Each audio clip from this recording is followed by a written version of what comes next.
শিক্ষা, স্বাস্থ্য, সংস্কৃতি ও শিল্পায়নের লক্ষ্যে কাজ করবে বর্তমান নবনির্বাচিত বিজেপি সরকার। সরকার কাজ করবে মানুষকে সাথে নিয়ে। একটি একান্ত সাক্ষাৎকারে এই বক্তব্য তুলে ধরলেন আসানসোলের বিশিষ্ট সমাজসেবী, ব্যবসায়ী তথা বিজেপির বরিষ্ঠ নেতা মিঠু ঘাটি তথা সুব্রত ঘাটি। কি বলেছেন তিনি, একান্ত সাক্ষাৎকারে শুনব। আমরা কথা বলছি আসানসোলের বিশিষ্ট ব্যবসায়ী তথা সমাজসেবী এবং বিজেপির একনিষ্ঠ কর্মী, মোদীর একান্ত অনুগামী সুব্রত ঘাটি, আপনাদের কাছে পরিচিত মিঠু ঘাটি রূপে। মিঠু বাবুর সাথে কথা বলছি, সুব্রত বাবুর সাথে কথা বলছি। প্রথমেই আপনাকে যেটা জানতে চাইছি, আমাদের চ্যানেলের পক্ষ থেকে আপনি এই দীর্ঘ লড়াইয়ের পর আপনারা আজকে ক্ষমতায় এসেছেন, ভারতীয় জনতা পার্টি সরকারে এসছে, তার জন্য অনেক অনেক শুভেচ্ছা আপনাকে। এবার যে প্রশ্নটা করবো সেটা হচ্ছে, যেটা আসানসোলকে আপনারা দেখেছেন এতদিন ধরে এবং আসানসোল নিয়ে যে আপনাদের চিন্তা ভাবনা রয়েছে, এই দুটোর বিশ্লেষণ যদি আমরা করি, তাহলে প্রথমেই আপনার শহর আসানসোলকে একটা সুন্দর, সাবলীল এবং সুন্দর একটা পরিবেশ তৈরি করার জন্য আপনাদের প্ল্যান কি রয়েছে সুব্রত বাবু? নমস্কার, প্রথমেই আপনাদের ধন্যবাদ জানাই। আপনারা আমার মতামত দিতে এসেছেন আসানসোল নিয়ে। আসানসোল আজকের নয়, ব্রিটিশ আমলের শহর।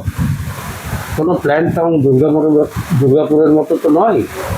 এখানে গড়িঘুটি, বাজার, হাট, বিস্তীর্ণ এলাকা যে দেখছেন আপনি, কোনোটাই প্ল্যান নয়, যার জন্য ড্রেনেজ প্রপার নেই। একটু বৃষ্টি হলেই জল জমে যায় বাজারে। দেখবেন প্রায়শই লক্ষ্য করেছেন হয়তো, বস্তির বাজারে 3 ফুট জল, বহু দোকান ডুবে গেছে, বহু দোকানের মালের ক্ষতি হয়েছে। এবং পরবর্তীকালে আমাদের মাননীয় মুখ্যমন্ত্রী মমতা ব্যানার্জি মহাশয়া বলেছিলেন যে যে দোকানে জল ঢুকেছে তাদের ক্ষতিপূরণ দেওয়া হবে। চেম্বার অফ কমার্স এসে করে তার অ্যাসেসমেন্ট করে যায় তার কত ক্ষয়ক্ষতি হয়েছে, কিন্তু আজ অবধি ব্যবসায়ীরা 1 পয়সাও পায়নি। দ্বিতীয়ত, হকার সমস্যা। দীর্ঘ বামফ্রন্টের আমল থেকে বা ছোটোবেলা থেকে দেখে আসছি, ফুটপাত বসত, বিকেলবেলায় গুটিয়ে চলে যেত, প্লাস্টিক ফেলে বসত, গুটিয়ে চলে যেত, তারা ব্যবসা করতো, দিন আনি দিন খায়ের মতো ব্যবস্থা ছিল। আজকের ফুটপাত, হয়তো ফুটপাত নেই, হয়তো পাকা দোকান হয়ে গেছে, টিনের সেট করে অ্যাঙ্গেল দিয়ে গোটা ফুটপাতটা এমনভাবে ইজারা দেওয়া হয়েছে, বলতে খারাপ লাগছে। তোলার বিনিময়ে যেভাবে ইজারা দেওয়া হয়েছে, আপনি জানেন একটা ফুটপাতের দোকান আছে, সে 3 লাখ, 4 লাখ, 5 লাখ দোকানের সাইজ অনুযায়ী দিয়ে পরে তারা বসেছে। ইদানিংকালে আপনার হটন রোডেও সেই একই ঘটনা, এবং পরবর্তীকালে দক্ষিণ বাজারে দুর্গা মন্দিরের সামনে থেকে জিপি রোড অবধি এভাবেই অকুপাইড হয়েছে স্থানীয় নেতা এবং তোলাবাজদের মদতে। পুলিশ নিষ্ক্রিয়, কারণ পুলিশকে ওপর থেকে তুলে দেওয়া হয়েছে, তো ওনারা যা করবেন সেটাই করবে।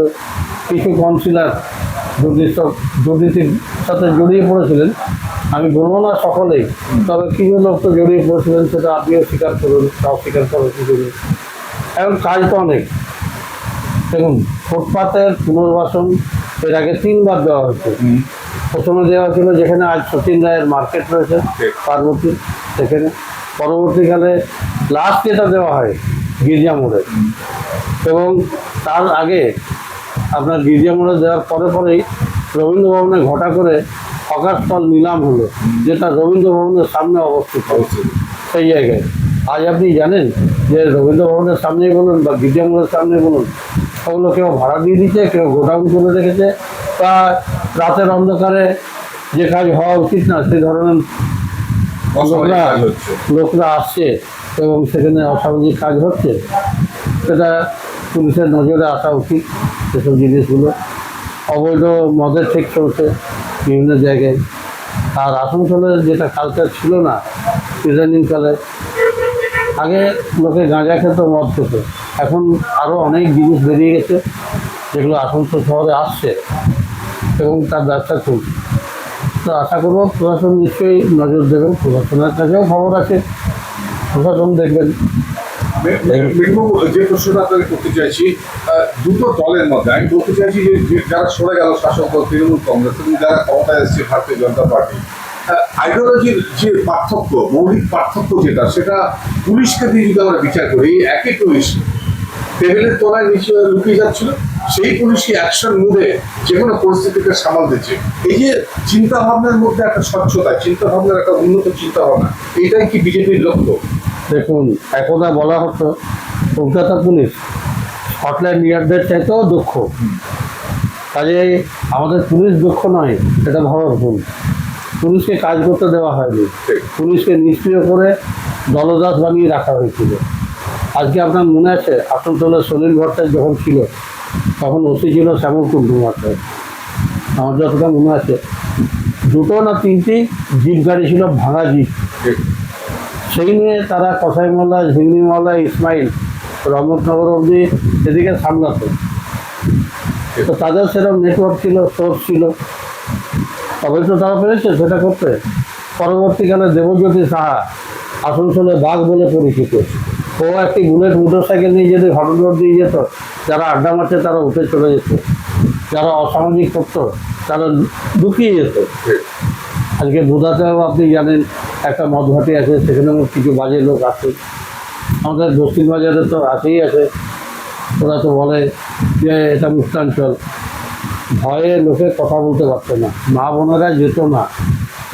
আজকে দেখুন লোকে প্রাণ খুলে নিঃশ্বাস দিচ্ছে, বুক ভরে নিঃশ্বাস নিচ্ছে, কথা বলছে।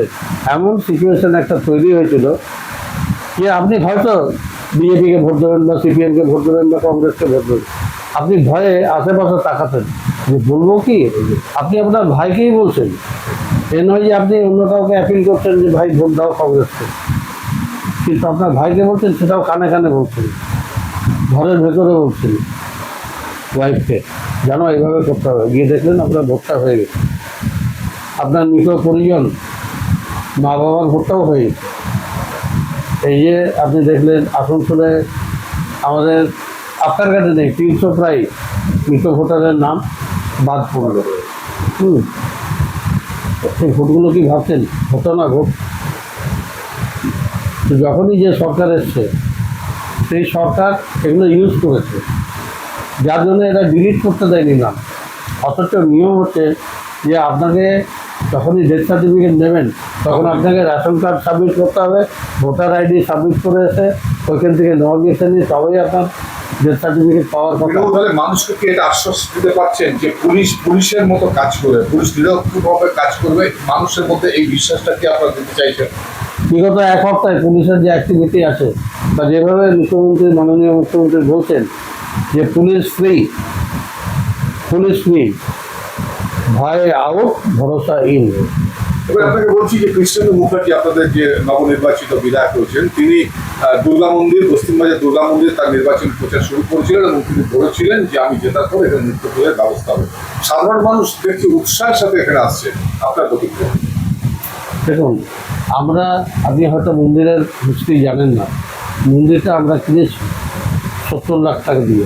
পরবর্তীকালে তাপস ব্যানার্জি মহাশয় যখন মেয়র ছিলেন, তিনি প্ল্যান পাস করেছেন শ্রী শ্রী দুর্গামাতা চ্যারিটেবল ট্রাস্ট হিসেবে। এবার পরবর্তীকালে রাজনৈতিক কারণে একটি তুষ্টিকরণের রাজনীতির জন্যে এই মন্দিরটাতে একটা কন্ডিশন দেওয়া হলো যে আপনারা দুর্গা পূজা, কালী পূজা আর লক্ষ্মী পূজা, এই 3টি পূজা ছাড়া কোনো পূজা করতে পারবেন না, কোনো আইডল বা প্রতিমা ওখানে থাকবে না, দৈনন্দিন পূজা হবে না। আপনি বলুন তো, আমার কেনা জায়গায় যেটা মন্দির বলে রেজিস্টার, সেখানে কবে গণেশ পূজা হবে, কবে কালী পূজা হবে, কবে ঘন্টা বাজবে, সেটা আপনি ঠিক করবেন? আমরা চাই মন্দিরে পুজো হোক, ঘন্টা বাজুক, শাঁখ বাজুক, গুরুদুয়ারাতে শতাব্দীরা যারা ধর্মাবলম্বী তারা যাবে, যারা মসজিদে যাওয়া তারা যাবে, যারা চার্চে যাওয়ার যাবে, সবাই নিজের নিজের। আমাদের দেশ তো তাই বলে, সংবিধান তো তাই বলে, সবারই ধর্মীয় স্বাধীনতা আছে। তাহলে এখানে প্রতিকূল একটা পরিবেশ সৃষ্টি করে যেটা করা হয়েছিল, আমার মনে হয় এটা জোর করে চাপিয়ে দেওয়া হয়েছিল। আজকে মন্দিরটা খুলে যাওয়ার পরে আপনি প্রত্যেক দিন সন্ধ্যাবেলায় গিয়ে দেখুন, হাজারো লোক, মহিলা, পুরুষ, জাতি, ধর্ম নির্বিশেষে, কেউ মারোয়ারি, কেউ জৈন, কেউ বাঙালি, কেউ পাঞ্জাবি, সবাই যাচ্ছে ওখানে। অদ্ভুত ব্যাপার।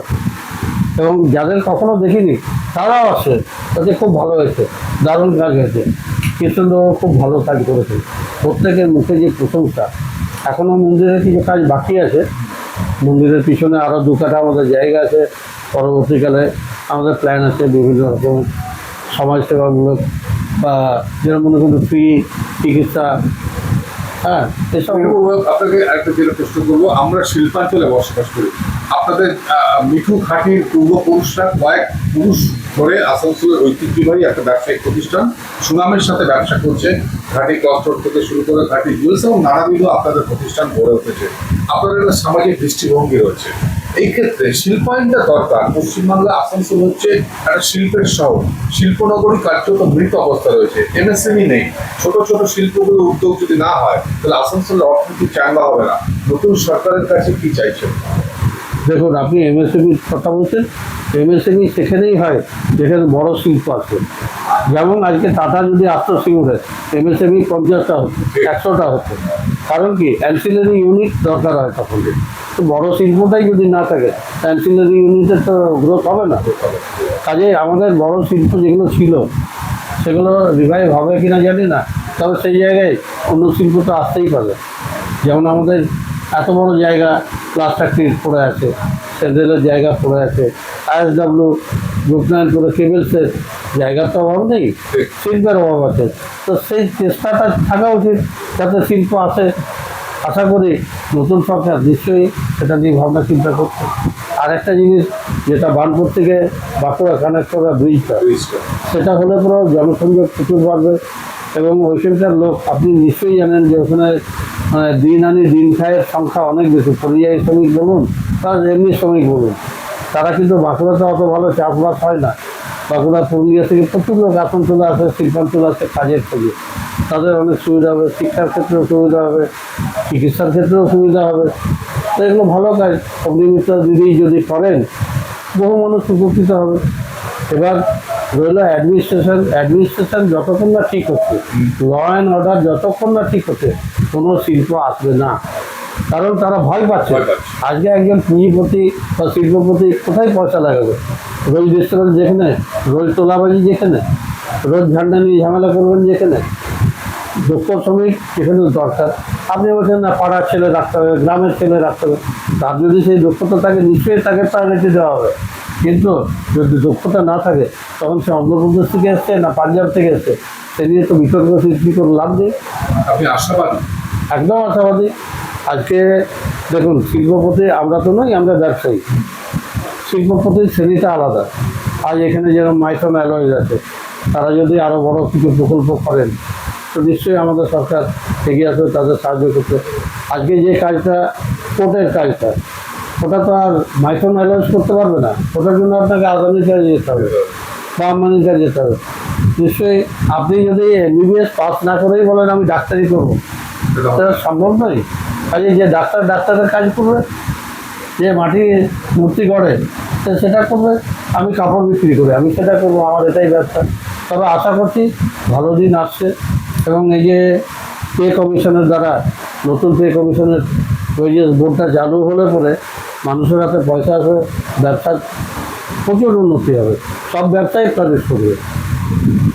থেকে শুরু করে একটা পরিবেশ তৈরি হবে এই শিল্পাঞ্চলের বুকে, যেটা আগে জার্মানির রুড় অঞ্চলের সাথে তুলনা করা হতো। আসানসোল দুর্গাপুর অঞ্চলকে শিল্পের আঙ্গিনায় তার কৃত গৌরব নিশ্চয়ই ফিরে পাবে এবং আসানসোলের শিক্ষা সংস্কৃতির আরো দ্রুত উন্নতি হবে, সামাজিক পরিবেশ উন্নত হবে। এই আশা প্রকাশ করলেন মিঠু ঘাটি, সুব্রত ঘাটি। শুভ হোক সর্বক্ষণ। আসানসোল শিল্পাঞ্চলের শতাব্দী প্রাচীন অভিজাত বস্ত্র প্রতিষ্ঠান ঘাটি ক্লাস্টার এবং আধুনিক রুচিসম্পন্ন হালকা ও ভারী সোনা, রূপো এবং ডায়মন্ড গহনার প্রতিষ্ঠান ঘাটি jewels, 2022 GT road, Asansol. Mobile number 9734151700 and 83899 50456।